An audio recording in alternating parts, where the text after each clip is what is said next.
Hi everyone, আসসালামু আলাইকুম। কেমন আছেন সবাই? আশা করি ভালো আছেন। এখনও যারা আমার চ্যানেলটিকে সাবস্ক্রাইব করেনি তারা একটু কষ্ট করে সাবস্ক্রাইব করবেন। এখন চলুন বেশি কথা না বাড়িয়ে গল্পে ফেরা যাক। মেঘের শরীর এখনও থরথর করে কাঁপছে। বুকের ভেতরে ঢিপ ঢিপ শব্দ যেন পুরো ঘর জুড়ে প্রতিধ্বনি হচ্ছে। মেঘ দ্রুত খামটা বইয়ের ভেতরে রেখে দিয়ে পেছন ঘুরতেই হঠাৎ দরজার কাছ থেকে ভেসে এলো ভারী পায়ের শব্দ। মুহূর্তেই শ্বাস আটকে গেল মেঘের। শ্রাবণ তার শক্তপোক্ত ব্যক্তিত্বের ছায়া পড়তেই ঘরটা যেন আরো গম্ভীর হয়ে উঠল। ধীর অথচ দৃঢ় পদক্ষেপে সামনে এগিয়ে এলো শ্রাবণ, চোখে মুখে চিরাচরিত গাম্ভীর্য। মেঘকে দেখে এক মুহূর্ত থমকালো সে। তার কপালে ভাঁজ কিছুটা স্পষ্ট হলো। ভ্রুজোড়া কিঞ্চিত কুঁচকে মেঘের উদ্দেশ্যে শ্রাবণ বলে উঠল, তুই এখানে? শ্রাবণের গলায় কোনো বিস্ময় নেই, তবে গভীর অনুসন্ধানের সুরেই কথাটা বলে উঠল সে। মেঘের গলা শুকিয়ে এলো কেমন একটা অস্বস্তিতে। সে তাড়াতাড়ি চোখ নামিয়ে নিল যেন কিছুই হয়নি। এরপর কাঁপা কাঁপা কণ্ঠে বলে উঠল, আমার একটা বই দরকার ছিল। শ্রাবণ গভীর দৃষ্টিতে তাকিয়ে রইল মেঘের দিকে। মেঘ জানে এই চোখের তীক্ষ্ণ দৃষ্টি থেকে খুব সহজে কোনো কিছু আড়াল হয় না। তবুও ঠান্ডা গলায় শ্রাবণ বলে উঠল, কোন বই? মেঘ আরও কিছুটা গুটিয়ে গেল, যেন এক মুহূর্তের জন্য ভুলে গেছে সে কোন বই নিতে এসেছে। শ্রাবণ এক ধাপ এগিয়ে এসে বইয়ের তাকের দিকে তাকালো, তারপর চোখ টেনে এখানে স্থির গলায় বলল, বই নিতে এসেছিস ভালো কথা, কিন্তু তুই এত কাঁপছিস কেন? মনে হচ্ছে চুরি করতে এসে ধরা পড়েছিস। মেঘের নিঃশ্বাস ভারী হয়ে এলো, হাতের আঙ্গুল মুষ্টিবদ্ধ হলো, আঁকড়ে ধরল পরিধানের বস্ত্র। আমতা আমতা করে বলে উঠল, এমনি কিছু না, কিন্তু মেঘের আচরণই বলে দিচ্ছে কিছু একটা হয়েছে। শ্রাবণ এবার মেঘের এক কদম কাছে এসে দাঁড়ালো, এতটা কাছে যে তার পরিচিত গন্ধ আবারও আচ্ছন্ন করে ফেলল মেঘকে। কিন্তু আজ উষ্ণতার বদলে একটা শীতল ভয় জড়িয়ে ধরল মেঘকে। শ্রাবণ মেঘের চিবুক আলতো হাতে ধরে তার দিকে ফেরালো, নরম স্বরে বলে উঠল, কিছু না হলে তোকে এত অস্থির লাগছে কেন? শ্রাবণের গলা গাঢ় হয়ে উঠল, তার দৃষ্টিতে কি এক ভয়ঙ্কর তীক্ষ্ণতা খেলে গেল, যেটা দেখে মেঘ আরো ব্যাকুল হয়ে উঠল।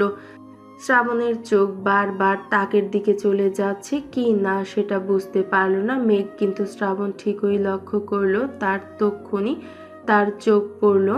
শ্রাবণের গলা গাঢ় হয়ে উঠল, তার দৃষ্টিতে কি এক ভয়ঙ্কর তীক্ষ্ণতা খেলে গেল, যেটা দেখে মেঘ আরো ব্যাকুল হয়ে উঠল। শ্রাবণের চোখ বারবার তাকের দিকে চলে যাচ্ছে কি না সেটা বুঝতে পারল না মেঘ, কিন্তু শ্রাবণ ঠিকই লক্ষ্য করলো। আর তক্ষুনি তার চোখ পড়ল সেই পুরনো কাভারের বইটার ওপর। মেঘের গলা শুকিয়ে গেল। বইটার ওপর নজর পড়তেই শ্রাবণের চোয়াল শক্ত হয়ে উঠল। দাঁতে দাঁত চেপে শ্রাবণ বলে উঠল, তুই কি কিছু দেখেছিস ফুল? ঘরের শীতল বাতাস মুহূর্তেই আরো ভারী হয়ে উঠল। শ্রাবণের শেষ প্রশ্নটা যেন পুরো ঘরটাকে মুহূর্তের জন্য নিস্তব্ধ করে দিল। মেঘের ঠোঁট কাঁপতে লাগলো, কিন্তু সে কোনো উত্তর দিল না। তার এই নীরবতাই যেন সব বলে দিল শ্রাবণকে। শ্রাবণের চোখ একদম সংকীর্ণ হয়ে এলো, দৃষ্টিতে শীতলতা, অথচ ভেতরে বইছে ধ্বংসযজ্ঞ। শ্রাবণের এই অনুভূতি মেঘ বুঝতে পারলো স্পষ্টই। শ্রাবণ আবারও বলে উঠল, আমি কিছু জিজ্ঞেস করছি তোকে। শ্রাবণের কণ্ঠস্বর এবার আগের তুলনায় কিছুটা কঠোর শোনালো। মেঘ আরো সংকুচিত হয়ে গেল, তবুও নিজেকে সামলে বলল, না, আমি কিছু দেখিনি। শ্রাবণ ভুরু কুঁচকে বলে উঠল, সত্যি? শ্রাবণের এমন নরম কণ্ঠ সব বলে দিচ্ছে, মনে হচ্ছে সে মেঘের প্রতিটা শব্দ ওজন করে দেখছে। মেঘ দ্রুত মাথা নেড়ে সম্মতি জানালো, কিন্তু তার চোখের ভাষা বলছে অন্য কিছু। শ্রাবণ এবার তাকের দিকে হাত বাড়ালো, সেই পুরনো কাভারের বইটা টেনে বের করলো এক ঝটকায়। বই বের করতেই মেঘের বুক ধুক করে উঠল। এই বইটা হাতে নিয়েছিলি তুই, তাই না? মেঘ মুখ নাড়াতে গিয়েও পারল না কিছু বলতে। শ্রাবণ এবার ধীর কিন্তু প্রচণ্ড নিয়ন্ত্রিত রাগে ফেটে পড়ল। এদিক সেদিক চোখ ঘুরিয়ে আবারও মেঘের উদ্দেশ্য বলল, কেউ যদি বলে আমি কিছু দেখিনি, তার মানে সে কিছু না কিছু দেখেছে। শ্রাবণের কণ্ঠস্বরের শক্তি এতটাই তীব্র শোনালো যে মেঘ এক মুহূর্তের জন্য থমকে গেল। বুকের ভেতরে ঢিপ ঢিপ শব্দ আরও বেড়ে গেল তার। শ্রাবণ বইয়ের পাতা উল্টে সেই জায়গায় গিয়ে দাঁড়ালো যেখানে মেঘ কিছুক্ষণ আগে খামটা রেখে দিয়েছিল। খামটা ঠিকঠাক আছে, কিন্তু একবার খুলে ফেলার পর যে কেউই বুঝতে পারবে। শ্রাবণের চোখ চকচক করে উঠল। তুই এটা খুলেছিস? মেঘ তৎক্ষণাৎ মুখ ঘুরিয়ে নিল। না, সে চায় না শ্রাবণ তার চোখে সত্যটা দেখতে পাক, কিন্তু এত সহজে কি শ্রাবণ ছেড়ে দিবে? এক ধাক্কায় মেঘের কাঁধ চেপে ধরল শ্রাবণ। বললাম, তুই এটা খুলেছিস? শ্রাবণের শীতল আঙ্গুলের স্পর্শে কেঁপে উঠল মেঘ। এতদিন ধরে এই স্পর্শ থেকে নিজেকে দূরে সরিয়ে রাখছিল সে, কিন্তু আজ এই শক্ত হাতের বাঁধন তাকে আরও শ্বাসরুদ্ধ করে তুলল।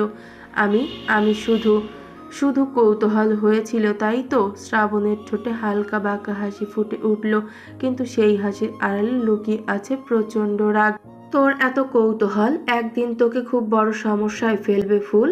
অনেক কিছু সামনে নিয়ে আসবে যেগুলো তুই সহ্য করতে পারবি না। শ্রাবণ অত্যন্ত নিম্নস্বরে কথাটা বলে উঠল। এতটাই নিম্নস্বর ছিল যে আরও ভয়ঙ্কর মনে হচ্ছিল মেঘের কাছে। মেঘ ফুঁফিয়ে উঠল, আমি ইচ্ছে করে কিছুই করিনি সত্যি। শ্রাবণের দৃষ্টি গভীর হয়ে উঠল, তার চোখে গাঢ় অন্ধকারে ডুবে যেতে লাগলো। মেঘ যেন এক্ষুনি মেঘকে কাঁচা চিবিয়ে খাবে। শ্রাবণ। মেঘের হাতের কাঁপুনি এখনো পুরোপুরি থামেনি। বুকের মধ্যে ধুকপুক শব্দটা যেন আরো স্পষ্ট হয়ে উঠেছে। শ্রাবণ তাকে বইটা রেখে ধীরে পায়ে আবারও মেঘের সামনে এসে দাঁড়ালো। মেঘ এবার কিছুটা সাহস সঞ্চার করে বলে উঠল, আমি সব সত্যি জানতে চাই শ্রাবণ ভাই। মেঘের দিকে গভীর দৃষ্টিতে তাকালো শ্রাবণ। অত্যন্ত মৃদুস্বরে বলে উঠল, তোর কোনো অধিকার নেই জানার। শ্রাবণের কণ্ঠস্বর এতটাই কঠিন আর নিশ্চিত ছিল যে মেঘ বিস্ময়ে তাকিয়ে রইল। এই মানুষটা এতটা নিষ্ঠুর হতে পারে? কিন্তু পরক্ষণেই যেন একটা তীব্র ব্যথা মেঘকে ছুরির মতো বিদ্ধ করলো। কেন তার জানার অধিকার নেই? সেই তো। মেঘের ঠোঁট কিছুটা কেঁপে উঠল, তারপরে তার কণ্ঠনালী ভেদ করে বেরিয়ে এলো সেই অনাকাঙ্ক্ষিত শব্দগুচ্ছ, আমি কেন জানতে পারবো না? আমি তোমার বউ শ্রাবণ ভাই। পুরো ঘর এক মুহূর্তের জন্য নিস্তব্ধ হয়ে গেল, যেন বাতাসও থমকে গেছে তাদের কথোপকথন শুনে। শ্রাবণ ঠোঁট একটুখানি বাঁকালো, তার চোখে একসাথে ভেসে উঠল তাচ্ছিল্য, ব্যথা আর রাগ। বউ? শ্রাবণের কণ্ঠস্বর একেবারে বিদ্রূপে ঠাসা। মনে হচ্ছে কোনো ভুল কিছু বলে ফেলেছে মেঘ। তাচ্ছিল্য ভেসে শ্রাবণ বলে উঠল, আমাকে কখনো স্বামীর অধিকার দিয়েছিস তুই ফুল? শ্রাবণের বলা শব্দগুলো যেন আগুনের শিখা হয়ে ঝলসে দিল মেঘকে। বোবা হয়ে গেল মেঘ। তার ঠোঁট কাঁপছে, কিন্তু শব্দ বের হচ্ছে না। কেন? এই প্রশ্নের উত্তর দিতে পারছে না সে কি স্বামীর অধিকার দিয়েছে কখনো? শ্রাবণের চোখে মুখে খেলা করছে একরাশ হতাশার ঝলক। মেঘের সামনে থেকে এক পাশে সরে গিয়ে দরজার দিকে ইঙ্গিত করল শ্রাবণ, বেরিয়ে যা। মেঘ হতভম্ব হয়ে তাকিয়ে রইল শ্রাবণের পানে। যেদিন তুই আমাকে মন থেকে স্বামী হিসেবে মেনে নিবি, সেদিনই আমি তোর সকল প্রশ্নের জবাব দিব, তার আগে নয়। মেঘ এখনো ড্যাব ড্যাব করে তাকিয়ে আছে শ্রাবণের দিকে। আসলে সে বুঝতে চেষ্টা করছে শ্রাবণ কি বলতে চাইছে। মেঘকে এইভাবে তাকিয়ে থাকতে দেখে শ্রাবণের রাগ যেন আরো তীর তীর করে বেড়ে যেতে লাগলো। দাঁতে দাঁত চেপে কর্কশ কণ্ঠে শ্রাবণ বলে উঠল, আমি বলেছি বেরিয়ে যা, কথা কানে যাচ্ছে না তোর? শ্রাবণের স্বর এতটাই দৃঢ় আর চূড়ান্ত ছিল যে মেঘ এক মুহূর্ত দাঁড়িয়ে থাকার সাহস পেল না। তার পা যেন আপনা আপনি দরজার দিকে এগিয়ে গেল। বুকের ভেতরে কেমন যেন চাপা কান্না জমে উঠছে, কিন্তু দরজা পার হওয়ার আগেই সে শেষবারের মতো পিছে ফিরে তাকালো। শ্রাবণ তখনও দাঁড়িয়ে আছে, কিন্তু তার মুখের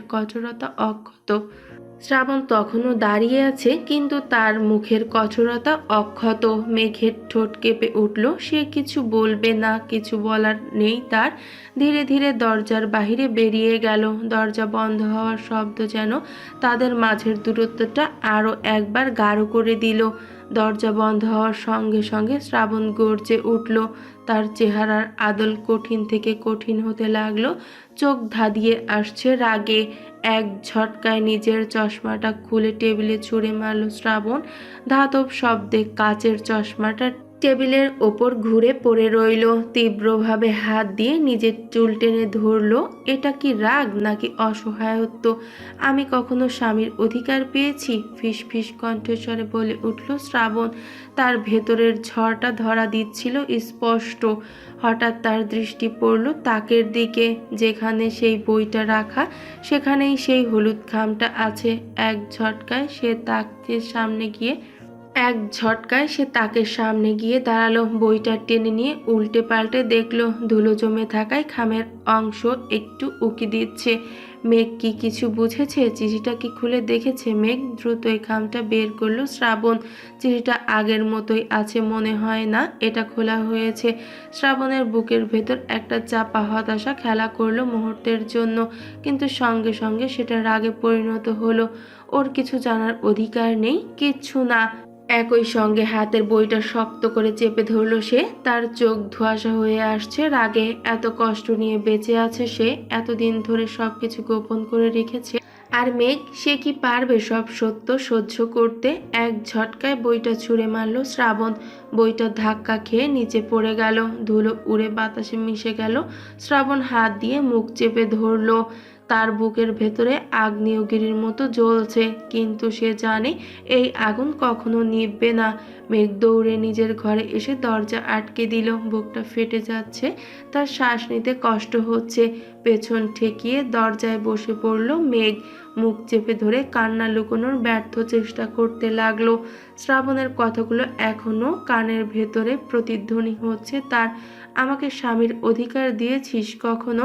শব্দগুলো যেন ছুরির মতো বিচ্ছে মেঘের হৃদয়ে। সে কি সত্যিই কিছু দেয়নি শ্রাবণকে? না না, সত্যিই তো সে কোনো অধিকার দেয়নি শ্রাবণকে। সে কি চেয়েছিল এই সম্পর্ক? কখনোই না। তাহলে এই না চাওয়ার মধ্যে কেন এত অনুভূতি জমে আছে? কেন বুকটা ব্যথায় ভরে যাচ্ছে তার? মেঘ দু হাত দিয়ে কান চেপে ধরলো, যেন কান চেপে ধরলেই বাজতে থাকা শব্দগুলো বন্ধ করা যাবে, কিন্তু পারল না। ডুকরে কেঁদে উঠল মেঘ। তার অস্ফুট কান্নার শব্দ ছড়িয়ে পড়ল কক্ষের দেয়ালের ভেদ করে। আপন মনে ছাদে দাঁড়িয়ে আছে আদিবা। দৃষ্টিতে তার খেলা করছে বিষণ্ণতা। হালকা বাতাসে তার ঘাড়ের সামনের চুলগুলো উড়ে উড়ে বেড়াচ্ছে। মেঘের প্রতি তার অদ্ভুত এক অনুভূতি কাজ করে। মেঘের প্রতি শ্রাবণের আকর্ষণ অস্বীকার করার মতো নয়, কিন্তু মেঘের উপস্থিতি তার সমস্ত পরিকল্পনাকে ক্ষতিগ্রস্ত করে ফেলে। সেই কবে থেকে শ্রাবণকে ভালোবাসে আদিবা। ছোটবেলা থেকে শ্রাবণের প্রতি এক দুর্বলতা কাজ করে আদিবার। ছোট থেকেই শ্রাবণের প্রতি এক দুর্বলতা কাজ করে আদিবার। শ্রাবণ আদিবার থেকে বয়সে বড় হলেও শ্রাবণকে সে কখনো ভাইয়ের মতো দেখেনি, বরং অন্য নজরেই দেখেছে। কিন্তু শ্রাবণ তাকে কখনোই সে নজরে দেখেনি। রোজ কত কিছু না করে আদিবা একটুখানি শ্রাবণকে আকর্ষণ করার জন্য। আদিবা যতবার মেঘকে দেখেছে ততবার তার অন্তরে অস্বস্তি বাড়ে। মেঘের মধ্যে কিছু আছে, তাকে তাড়া করে বেড়ায়, যা আদিবা কখনোই মেনে নিতে পারে না। যত কিছুই হোক, নিজের জেদ থেকে সে কখনোই সরবে না। নিজের ভেতরকার নীলচে ক্ষোভটা জমতে থাকলো আদিবার। চোখে মুখে ফুটে উঠল তার এক অমোঘ হাসি। সে হাসির আড়ালে লুকিয়ে আছে এক করুণ ক্ষোভ।